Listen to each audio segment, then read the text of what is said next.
One of our great indigenous industries is agriculture.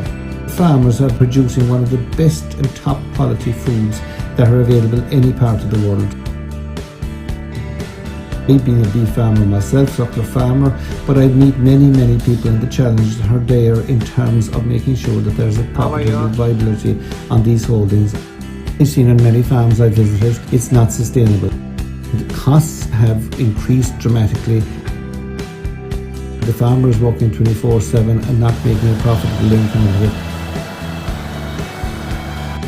We have a dairy industry that has grown immensely since the abolition of quotas in 2015, and I think that we want to have a model of farming that is sustainable in this country, and that we continue to produce a quality product that is adding 10 to 12 billion to our balance of payments. It's hugely important. During the strikes, the blockades by the beef plant on the factories were able to offer higher prices for people to come in with their cattle, so they obviously have a demand for that beef. You have to assess it not from the multinationals' point of view, not from the global food companies' point of view, but from the farmers' point of view, because farmers will not continue to produce the quality of food that we have been so used to if they're not going to get a price for their product.